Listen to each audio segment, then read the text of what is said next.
जंगल में अभी जोरदार बारिश शुरू है। लाडो के दोनों बेटे खिड़की से बाहर बारिश को देख रहे थे। तभी अचानक जोर से बिजली गिरने की आवाज आती है। बच्चे आवाज से डर जाते हैं और अपनी माँ के पास आ जाते हैं। डरो मत बच्चों, मैं हूँ ना तुम्हारे साथ। माँ, ये इतनी जोर से आसमान में क्या चमक रहा था और उसकी आवाज भी कितनी ज्यादा तेज थी। बच्चों, वो बिजली गिरने की आवाज थी। जब आसमान में बादल जोर से एक दूसरे से टकराते हैं तब ऐसी आवाजें आती है। अच्छा, ऐसी बात है। लेकिन माँ, हमें इस आवाज से बहुत डर लग रहा है। डरो मत बच्चों, इससे हमें कुछ भी नहीं होगा। बस तुम बाहर मत जाना। माँ, पापा कब आएंगे? अरे बच्चों, पापा हमारे लिए अनाज लाने के लिए बाहर गए हैं। वो आते ही होंगे, तुम चिंता मत करो। अजी, आप कहाँ पर हो? बहुत देर हो गई है, आप अभी तक घर नहीं आए। लाडो अपने बच्चों को जैसे तैसे करके समझा रही थी। 2 दिन से लगातार तेज बारिश शुरू है। पता नहीं ये बारिश कब रुकेगी। मैंने घर में जो अनाज जमा करके रखा है अब वो भी खत्म हो रहा है। जब बारिश रुक जाएगी तभी मैं बाहर अनाज लाने के लिए जा पाऊंगी। लाडो मन ही मन सोच विचार करने लगी। तभी लाडो चिड़िया की नजर घोंसले की छत की तरफ जाती है। उसने देखा कि छत से पानी टपक रहा है। अरे, कल रात तक ये छत से पानी तो नहीं टपक रहा था। लगता है तेज बारिश की वजह से ऐसा हो रहा है। लाडो छत की तरफ देख ही रही थी। तभी अचानक घोंसले की आधी छत नीचे गिर जाती है। छत के गिरते ही बारिश का सारा पानी सीधे घोंसले में जमा होने लगता है। लाडो 1 सेकंड का भी वक्त न गवाते हुए बच्चों को लेकर घोंसले से बाहर आ जाती है। जैसे ही लाडो चिड़िया अपने बच्चों को लेकर घोंसले से बाहर आ जाती है वैसे ही घोंसला नीचे धड़ाम से गिर जाता है। अरे बाप रे, अब मैं क्या करूं? इतनी तेज बारिश में मैं मेरे बच्चों को लेकर कहां पर जाऊं? रानू, बुलबुल और मीनू मौसी अपने अपने घोंसले की खिड़की से लाडो को देख रहे थे, लेकिन कोई भी उसकी मदद करने के लिए बाहर नहीं आया। कालू का भी घोंसला पास में ही था। अरे, ये कैसी आवाज थी? जैसे ही कालू ने अपने खिड़की से बाहर झांक कर देखा, उसने देखा कि लाडो का घोंसला नीचे जमीन पर गिर गया है और लाडो अपने दोनों बच्चों को लेकर नीचे एक पेड़ की टहनी पर बैठी हुई है। अरे, ये कैसे हो गया? लगता है तेज बारिश की वजह से लाडो का घोंसला टूट गया। मुझे जाकर उसकी मदद करनी होगी। गोरी कौवी भी ये सब खिड़की से देख रही थी। बड़े आए मदद करने वाले। कोई जरूरत नहीं है उसकी मदद करने की। उसे अपना घोंसला पहले ही पक्का कर लेना चाहिए था।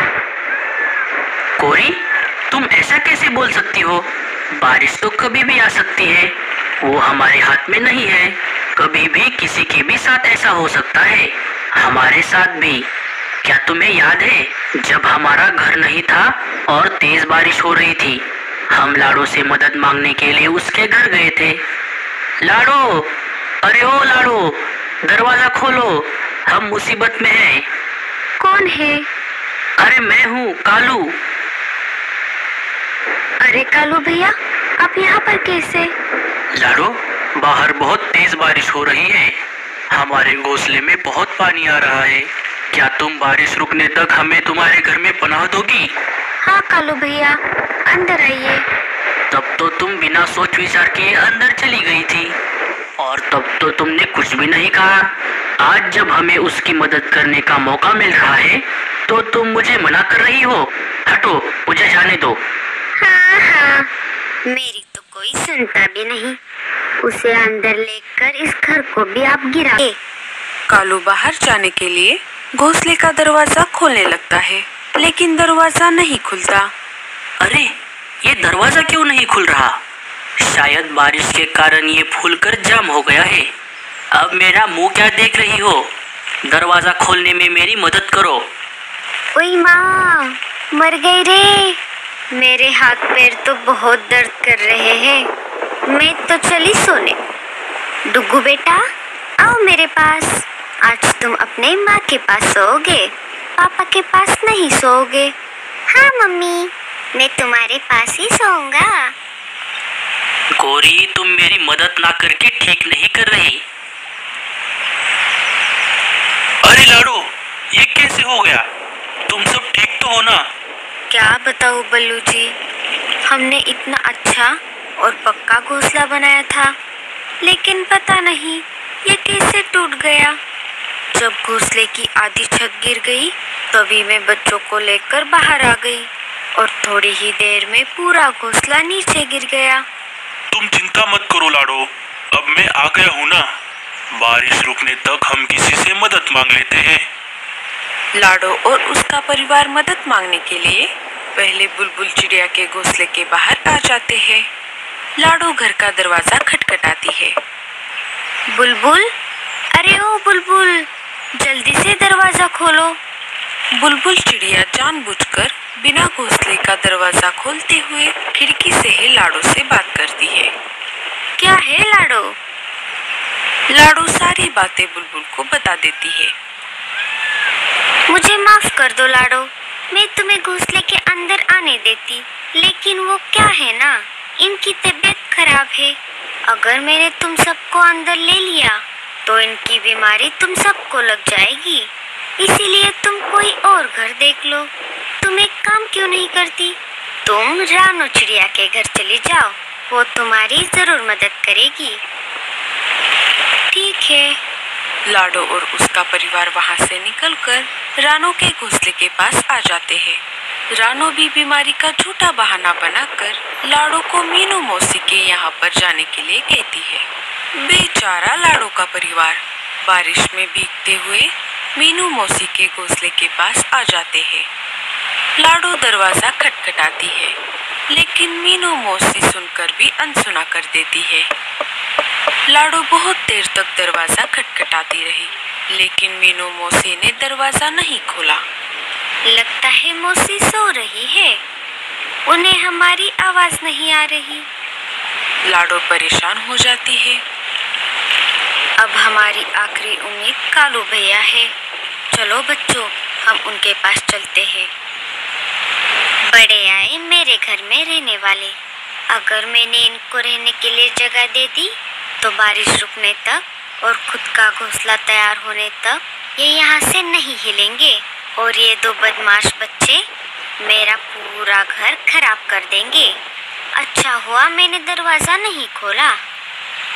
सारे वहां से निकलकर कालू के घर के पास आ जाते हैं। कालू जी, जल्दी से दरवाजा खोलिए, हम सब मुसीबत में हैं। अरे बल्लू जी, मैं बहुत देर से दरवाजा खोलने की कोशिश कर रहा हूँ, लेकिन ये नहीं खुल रहा। बारिश की वजह से ये फूल गया है। सोनू मोनू, तुम चिंता मत करो, मैं और पापा है ना तुम्हारे साथ। तुम दोनों एक काम करो, मेरे पंखों के नीचे आ जाओ।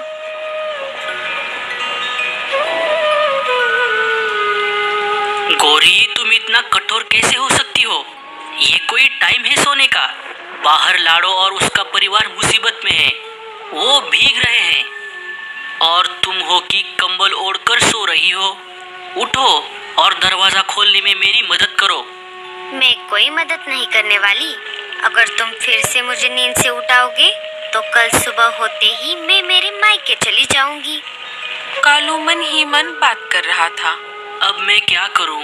लाडो ने उस समय मेरी मदद की थी, लेकिन अब जब मेरा उसे मदद करने का समय आ गया है तो मैं उसकी मदद नहीं कर पा रहा। तभी अचानक जोर से बिजली गिरने की आवाज आती है और उसके भी घोंसले की छत नीचे गिर जाती है। कालू कौवा घोंसले के बाहर गिर जाता है। गोरी और डुग्गू अंदर फंस जाते हैं। गोरी, डुग्गू। लाडो, बल्लू और सोनू मोनू ये सब देख रहे थे। सोनू मोनू, तुम यहीं पर ही रुको।